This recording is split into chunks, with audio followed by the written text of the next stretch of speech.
All right. Hello, you beautiful people. Welcome to the next in the much long-awaited series of Where Tarot and Astrology Meet. So as always, I've got an amazing guest with me who I'm sure all of you know by now, Heather from Astrology with Heather. As you know, she does amazing weekly forecasts, has a wonderful cosmic community, and I have to say, probably the best astrology course that I've studied so far. So if you are interested, all of the links are going to be in the description box below. You already know me, it's Raf from Reydiant Reality, and today we're going to be talking about the Temperance card and the links that it has with the Zodiac. So Heather, please let everybody know where they can find you. Oh, of course. Yeah, you can find me at astrologywithheather.com. And thank you so much for that introduction. My pleasure, my absolute pleasure. So today we are talking about the Temperance card. So we're left off with death, right? And death obviously represents the endings, the completions, the culminations. And in a lot of ways it is. It's where everything kind of goes to die, to perish in some way, shape or form. And just like, you know, the motif of transformation, very often when you see the Temperance card, this reminds us that after death always comes birth. And this is one of the reasons I really try to get across to people that it's important that we don't demonize that aspect of life, because it is a natural process that we have to go through. I mean, I can imagine, Heather, the same for you. I've been in some situations and I've prayed that they would come to an end at some point. So it's really, really important that we have that experience, right? Now, with the Temperance card, as you can see, the figure on the card there is shaped like is in the figure of an angel, right? So we're going to talk about that in a moment, but let's think about the word temperance itself. The word temperance actually means balance in a lot of ways. It's about to temper something. Actually, in terms of, let's say, like creating a sword, you would temper the metal, just like you have to temper chocolate. You have to put it through a certain process so that it is malleable, so that it can become something else, or that it can go to the next stage of what it is that is stronger than what it's been. So that stronger part, or where we're put through the ringer, that's like the death card, right? And so when we're reborn into the temperance through the guise of the angel, there's an understanding here that all of the processes that have gone before have led us to a place that is much better, that is much brighter, and we are reborn in some way, shape or form. So that takes us into the cups there. And the two cups, yes, obviously, so you'll hear a lot of people talk about blending and, you know, bringing things together and balancing things out with the Temperance card, which is absolutely true, but it's somewhat of a simplified understanding of the card. And the reason being is, yes, you're blending, you know, two different elements or bringing two different sides of things together, but it's actually about alignment. So the two cups there represent differing energies, different aspects of life, different aspects of who we are. Now, Rachel Pollack, who's got a wonderful book called 78 Degrees of Wisdom, it's an amazing book. It's very deep on the psychological aspect of tarot, but so worth looking into. She talks about this card being one of behaviors as opposed to concepts. And the idea of that is with the Temperance card, you are blending the different aspects of yourself. You know, if we're too hard in some respects and we don't have enough of the nurturing or the softness, we have to find that balance in order to meet the world on its own plane, right? Because life is never going to be always what we want it to be, etc. Now, when you look at this card on the deeper level, you can see the triangle that is over the heart space. So the upward triangle represents the energy of fire. And this card literally represents not only the energy of alignment, but it is the energy of Sagittarius, which I'm sure is a fire sign, right? So there's a nod to that kind of energy as well. Now, this card, it being one of alignment, has a lot of deeper messages about that inner fire. And the energy of the solar, the fiery triangle, let's say, or the elemental triangle, it reminds us of that inner passion, that inner fire, that inner guiding light that pulls us or pushes us towards something greater, something better. And what I love most about that is it reminds us that, yes, this figure is an angel, but there is a driving fire there. There is a life within that is pulling you, drawing you towards something bigger, something greater. And then to take it even further, you can see the solar disk that's over the third eye there. That literally, for me personally, the way that I see this is the fiery energy has come up from the heart space and it's come into the third eye. And the solar disk is about seeing things clearly.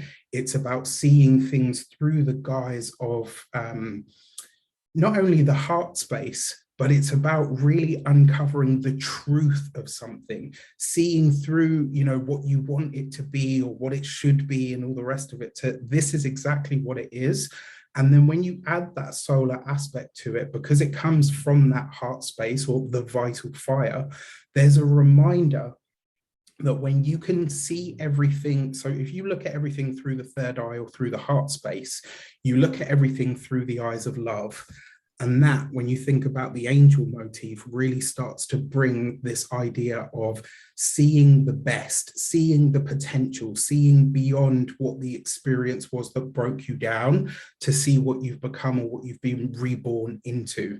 And then obviously you see the angel figure, and in a lot of ways that represents this not so much just the afterlife, right? But it's the who or what you become after you've suffered that death of spirit, let's say, and then you're reborn into something or someone new, some version of yourself. So this card is obviously corresponding to Sagittarius. It's ruled by Sagittarius. And so when you see this card, very often it will show up as that. Now, some of the stuff that I want to talk about here. So this is the Rider-Waite-Smith deck. But look at this one. This is from Ciro Marchetti. And if you can see there, you've got one, so the cups aren't cups, they're kind of discs. So you've got one that is water and you've got the other one, which is fire. And that for me is a reminder. So the water represents our emotions. It's balancing that emotional energy with the fiery energy, which is our actions. And so when our inner world and our outer world come together and they match, that's when you start to move into what is known as alignment. And this card, in a lot of deep ways, intimates that vibration is the ultimate law. And so therefore, when you're looking through that solar disk or using the mind, you are able to control the external, but only once you've traveled that internal path towards the alignment. Whew, sorry, that's a whole lot of info. So Heather, does that any of that kind of correspond with Sagittarius? Does it? Well, I like that energy that you're talking about of like aligning, you know, and coming into alignment, because that is a very Sagittarian thing. Aligning basically your beliefs, your ideologies, what you feel on the inside to be right and moral and true with the actions that you're taking out in the world. Like one of the Sagittarius keywords is integrity. And, you know, when you think about Sagittarius being like this archer, right? It's like has this arrow that's pointed and very focused on something. It's aligning with a big like goal or plan or something off into the future, but it's aligning always with something that's connected to its values, right? That's a big thing for Sagittarius. Sagittarius is very true to itself. It's not somebody, most Sagittarius people are not people who are just going to do something because somebody told them to do it. Like they follow like a higher law, right? A higher sort of moral code that's their own. So they follow their inner guidance more so than like external rules and regulations. And that's where you get that sort of Sagittarius, like free, you know, wanting to go off and have adventures. And, you know, you can't really bog a Sagittarius down very easily. They don't like to be caged up in that way. So But yeah, for temperance, I could see that. And one of the things I know in your PDF that talks about the temperance card that I thought was interesting was this energy of like patience and wisdom. Because believe it or not, like Sagittarius, yes, it's a fire sign, and yes, it's a mutable sign, but they do know how to like have patience. They're always shooting off for like this long-term goal, right? This thing that's off into the future, and they wait for the like what's actually of true value. And so they're aiming for that, not necessarily like quick fixes and quick turnaround, even though they can be quite restless. When it comes to the things that matter, like they do have a lot of patience, they do have a lot of stamina to get where they need to go. So that patience, and obviously that energy of like wisdom, which is a big Sagittarius keyword as well. Sagittarius is like the wise centaur, right? The centaur that's like been there, done that, had those experiences. It's a little bit more evolved than than sort of more of the animalistic side. So, but yeah. So, I mean, would you say that how would you say that energy of like the wisdom and all of that like plays out with the temperance card? Yeah, love that. And great. Thank you for reminding me. So the solar disc that is over the top of the third eye, that energy of being able to see beyond what something is on the surface Mm. is, that ability to kind of penetrate something and take a moment with it. And because it represents that energy of patience, there is kind of, and if you look at the card, you see she's got her eyes closed, or the angel has their eyes closed. And that's the ability to ruminate over something, to really close the external out or down, to come into that place to say, okay, is what I'm seeing here the way that it is, or is there some deeper truth? And temperance is very much a card of deeper truth, because in a lot of ways, to come into alignment, right, you have to look beyond the surface, beyond what you kind of see in the forefront. Interestingly enough as well, this card will often show up for healers, mystics, but I've seen it represent doctors, nurses, midwives, anybody that brings something or someone back into balance. You'll find the temperance card there, which I find really, really interesting. You mentioned there as well, like with the angel and the higher wisdom. And the idea of philosophy. I know Sagittarius has a lot of pull towards that, doesn't it? Mhm. In order to really get into philosophy, I think you have to take time, right? And wisdom comes over time, as I understand it. It's not, we're not just born with it. You have to, I kind of wonder as well, is that where the need to see everything and do everything comes from? Yeah, so Sagittarius is a sign that likes to learn about everything and anything. Like it wants to attain that wisdom and knowledge. And Sagittarius tends to understand that that only comes through time and experience. So it's about like learning, obviously. And the thing with Sagittarius and philosophy, like every strong Sagittarius like placement person that I know, they're really into all of these like philosophical concepts. They're constantly reading about all these different philosophies and all this stuff from different philosophers.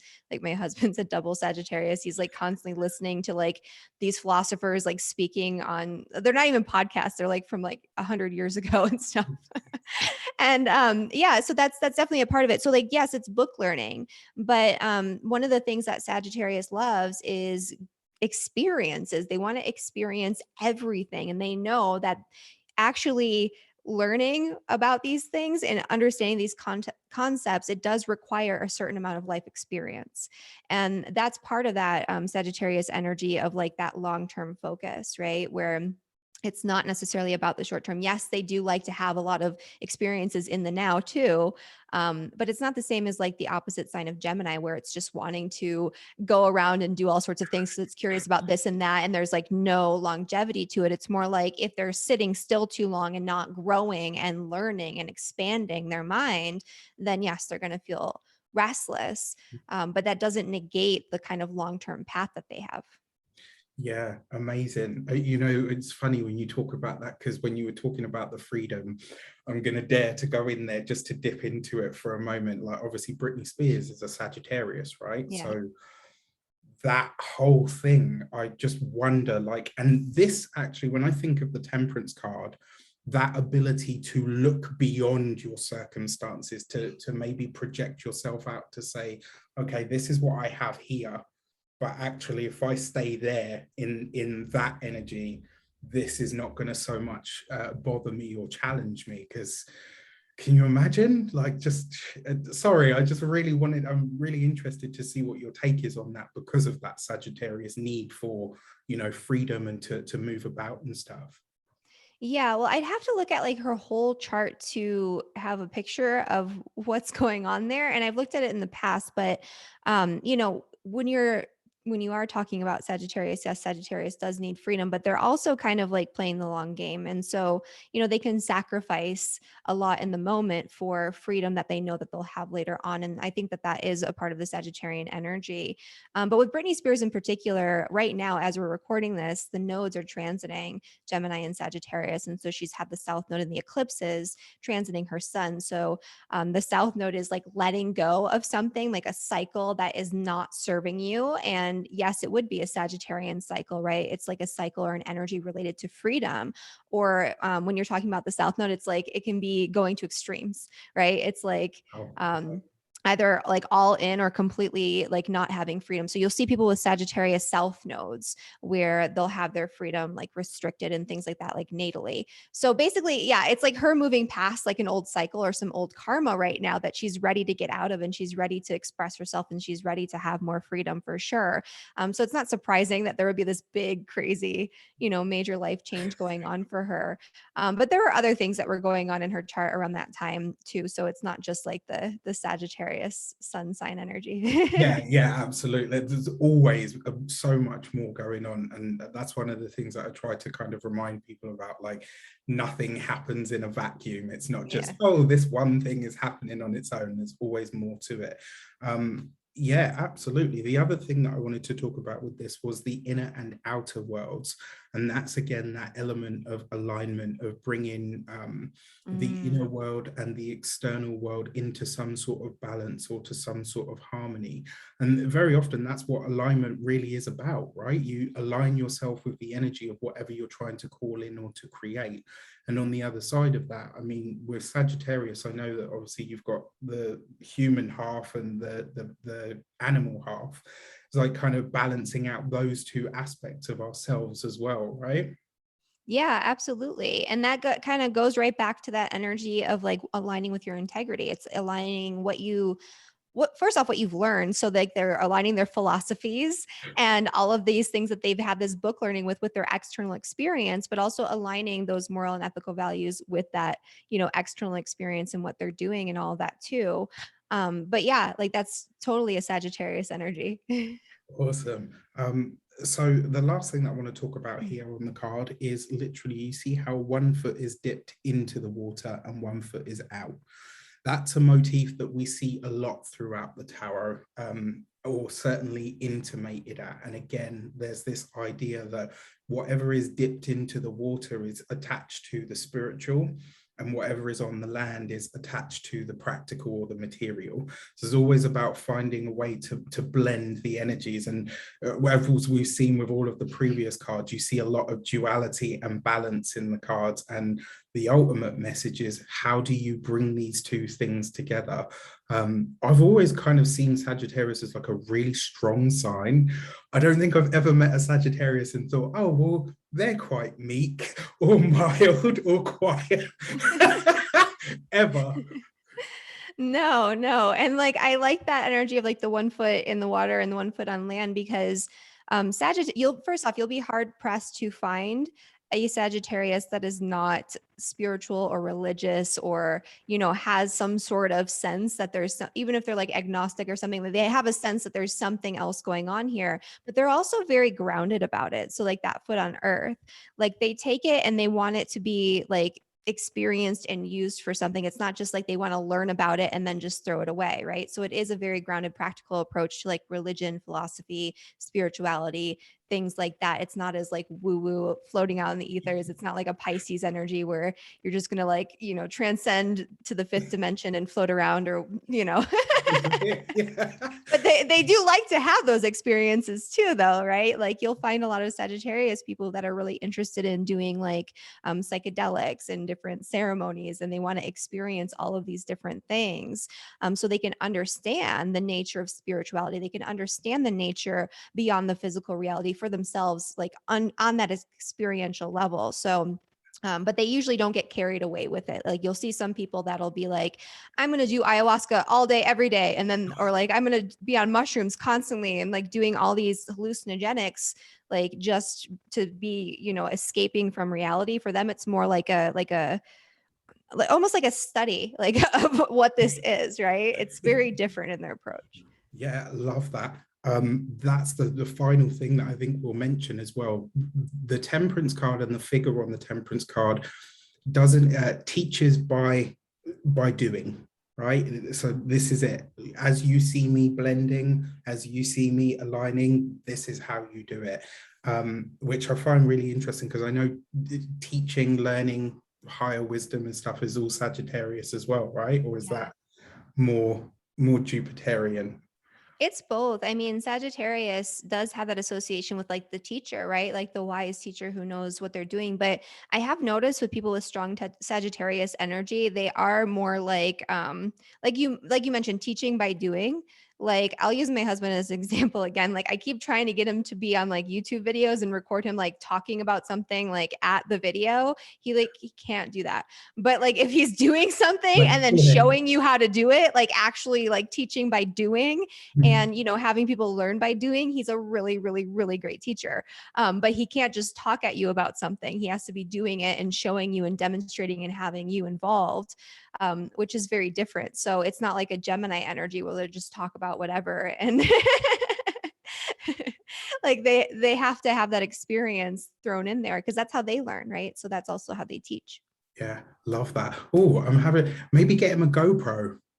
So I did. yes, you can see like what's going on. That kind of makes sense.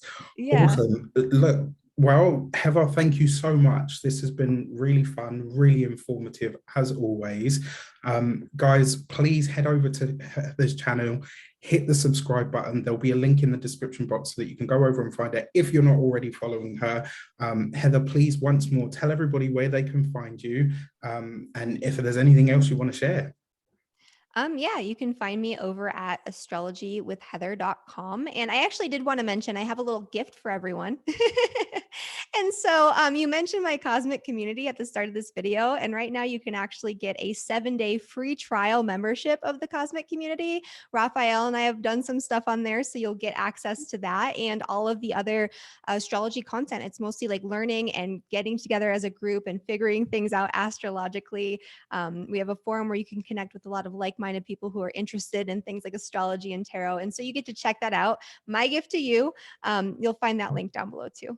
Awesome. Thank you so much. It was awesome. And I'll see you for the next part where we get into the devil. All right. Exciting.